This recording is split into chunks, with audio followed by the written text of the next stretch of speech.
Hey guys, Matt from Oars. So today I'm going to be showing you how you can repair damage in your car. I'm going to be walking you through step by step how we can get this really bad damage looking great again, and it's not going to cost a lot of money.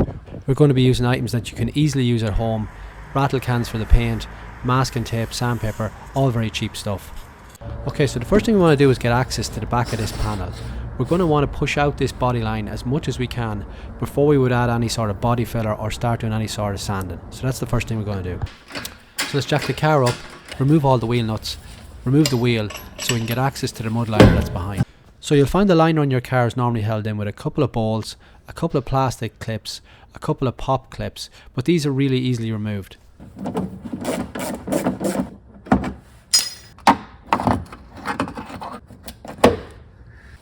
With all them bolts removed, the liner easily comes out now. And as you can see, we got great access to the back of the panel. We can easily fit a hammer or a block of wood or whatever we need up behind here in order to get the dent out. So let's try first with our hands to pull the damage out. The fact that we've easy access to the rear of this, we should be able to maneuver it out just a small bit to help with the repair process. Okay, so now we're going to take our hammer and we're going to start to tap the damage out from behind.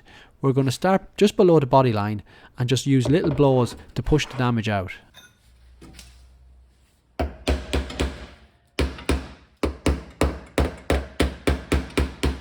It's very tempting here to give it one swift blow from behind, but if we do that we could possibly stretch the metal. We're better off take our time, giving it small little taps with the hammer and bring the dent out very slowly. Okay, so it's starting to look better, but there's a couple of things wrong here I can see straight away.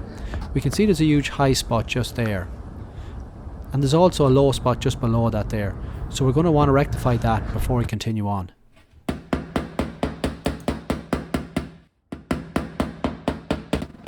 So you can see how patient I'm being here. I'm just pushing the metal out slowly. I'm tapping out what I think looks low and I'm pushing down the high spot. As I said before, it's very easy to think that you could just smash this out and it'll look better, but really you're just going to make more work for yourself. So we've addressed that issue with the high spot that was just above the body line. We're checking it from different angles as well, just to make sure we're not missing anything. There is a lot of little small dents that we're just going to try and fine tune now by eye, but I'm going to show you a trick in a minute that will show up every single little low and high spot. Although this looks a lot better, it's still not quite ready for body filler. I'm going to show you a technique now that will bring up the metal where we'll only need the smallest little skim of body filler. For this we're going to use some 40 grit sandpaper and a block of timber. I think this is a 2x1 and it'll work perfectly for what I'm going to show you. With the sandpaper wrapped around the block of timber, we're just going to sand across the surface of the metal. By doing this we've shown up a couple of things. These dark spots are low spots on the panel. We can see 6 obvious low spots just above the body line, and these are the high spots where the metal is showing through. So now we know exactly where to tap down and where to tap up, which will make the metal so much straighter when we go to apply the body filler.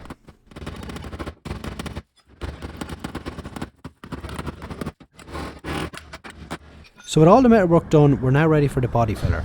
Before we apply any, we need to make sure that there is no shiny areas, as the filler will not stick to this, and also that there is no areas of paint flaking remaining. Also we need to remove any sand and scratches that we have created. For this I use 180 grit sandpaper, as it's the most suitable to paint over. The panel is now nicely straight, and we are ready to apply the body filler. The body filler is normally the step where people mess up, but if you read your instructions carefully, it will avoid any mistakes with the mixing and the drying process. Mixing the filler to the manufacturer's instructions, which is normally a golf ball size of filler to a pea size amount of hardener, you should have a filler that is a perfectly even colour. Before laying down the filler, wipe the panel down to make sure there's no dust or dirt. We're going to start by applying the filler just below the body line. Then we'll make our way up and do the top half of the panel.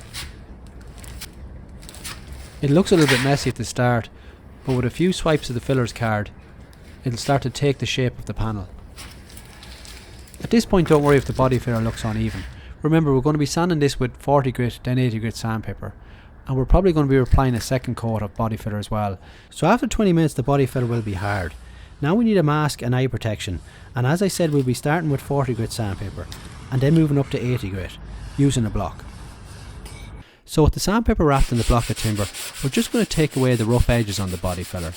The body filler will be a lot higher than what we're aiming for, so we need to sand it away while keeping the area straight and smooth at the same time.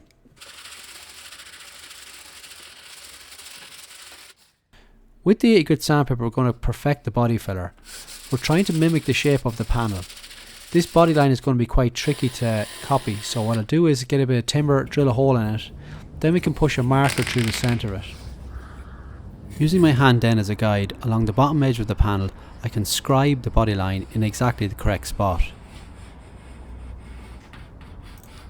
This way we'll know where the body line is, while standing just above and below it to recreate its shape.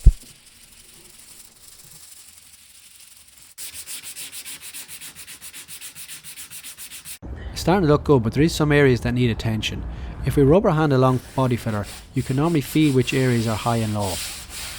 Then you can mix up some more body filler and apply it to the areas that you think need it.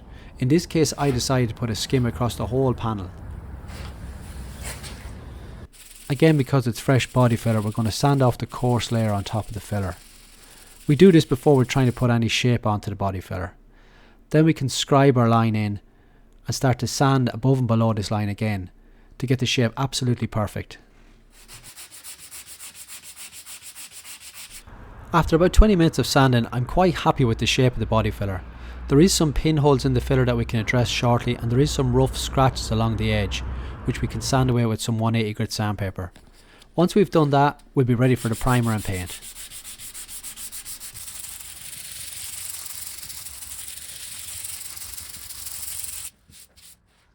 It's unavoidable that you're going to get pinholes in your filler. There is a product for this called Stopper, which is a filler that doesn't require a hardener. It comes straight out of the tube and you just apply it to any pinhole you might have. It dries pretty quickly after about 5 minutes, and then you can sand it away and the pinholes hopefully should be gone. We're ready for primer now, so let's spend a bit of time masking up the area. We don't want to make this area any bigger, so we're keeping it as tight to the repair area as possible. You can use newspapers, brown paper, plastic, whatever you have to mask up the area. I'm using a high build primer. This will dry quite quickly. It's important not to leave any shiny areas left on the panel, as we're going to be painting this and the paint will not stick. One last clean down and a little bit of heat and we're ready to start applying the primer. I'm starting off with a really light coat of primer. I don't want to get too heavy to start with, and I'm drying in between coats to make sure that the paint is fully dry before applying another coat on top. If you're wondering what your colour code is, it's always stamped somewhere on your car. On this Toyota it was inside the door, and as you can see the colour on this was 3U5, a quite common Toyota colour. The primer is now dry and ready to sand, but before we do that we're going to spray on what's called a guide coat. This is a light coat of dark paint that will show up any imperfection or any scratches that we've missed when we start to sand the primer.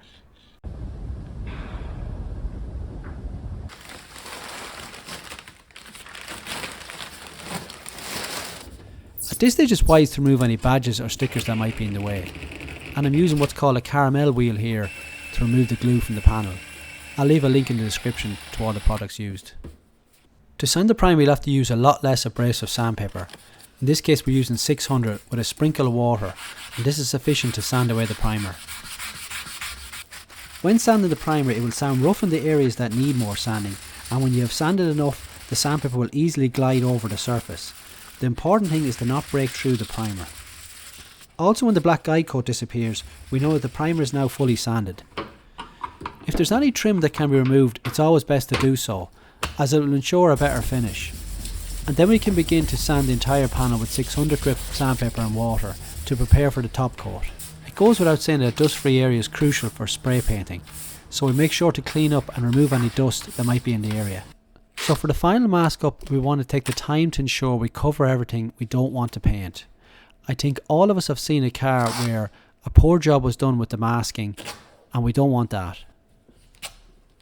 It's important to make sure the car is now dust free to ensure the masking tape sticks and that no dirt gets trapped under the paint. It's also best to use a high quality automotive masking tape and paper to prevent the paint from bleeding onto areas you want to protect. Okay, so we're about to paint, so it's a good idea to quickly double check all edges are sealed tightly and cover nearby panels to avoid accidental overspray on other parts of the car. I've had the paint code 3U5 mixed up and put in this aerosol can. I start the first coat applying the paint very lightly and paint only the primered area to begin with.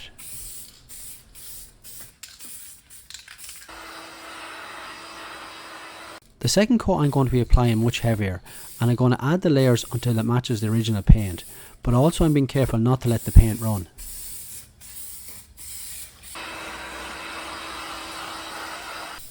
Okay, so I'm happy with the amount of coats I've put on, but I have noticed one part I've missed underneath, and after I spray that in, the colour stage is complete. Now we move on to the final step, the clear coat. I give it a clean again with a tack rag, shake up the can, and I apply 2 heavy coats of clear coat, starting at the top of the panel and working my way down. So after the 2 coats, the clear coat is looking really nice. The next day I removed the masking paper and I decided to buff the panel with some cutting compound to make the clear shine even more. All that was now left was to refit the wheel liner and restick the badge, and then we can stand back and look at the results. Okay guys, so that's it. The damage is now completely repaired. The colour is a great match to the door and we spent very little money to repair this. I hope you enjoyed this how to repair damage video and inspired you to go out and repair your car damage. So thanks for watching and see you soon.